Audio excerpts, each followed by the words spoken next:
Let's take you back to George, and this for the latest from the scene of that rescue operation. Let's cross to our reporter, Luando Nomoi. Luando, good morning. So it's been quite a tough week, as you can imagine, for everybody, yourselves as reporters, those part of the rescue mission, as well as family members waiting to hear if any of their loved ones will still be found alive. But please speak to us about the latest developments there in George.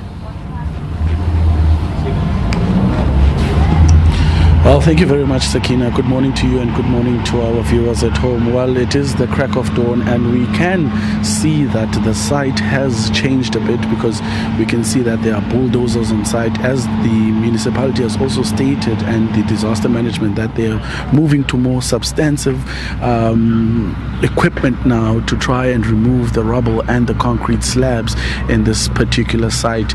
Well, in terms of figures, we do understand, but just before that, let me just grab Colin Diner. Colin, sorry just for grabbing you.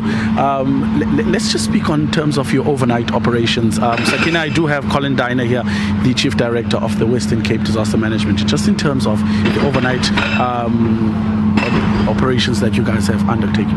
Okay, so pretty much what we planned for the work sessions during the night was to start the delayering. So we've got very far in removing as you can see, most of the debris around the lift shaft, and the top floor we've pretty much got rid of. We have had some indications from the dogs, but we're not deep enough yet. So we'll just continue removing that top floor, and then we'll try and see, if the dogs are going to show us anything, and then we'll move to the next floor in anticipation of the next equipment arriving later today.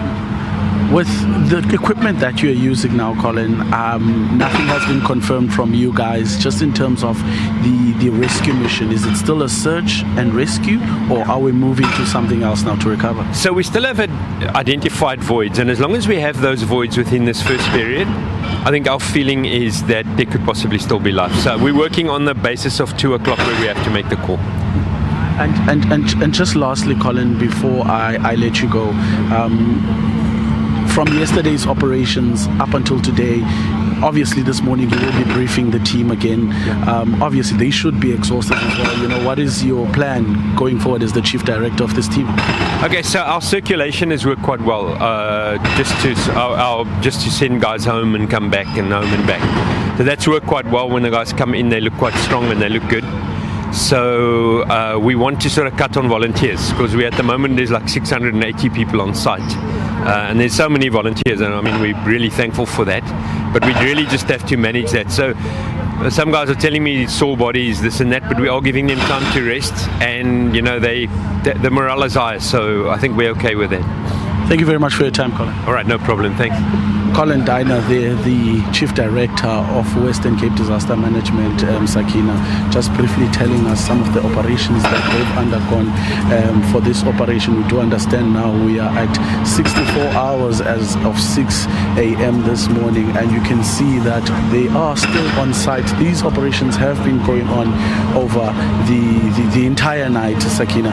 But stay tuned to Morning Live. Let's go to an ad break.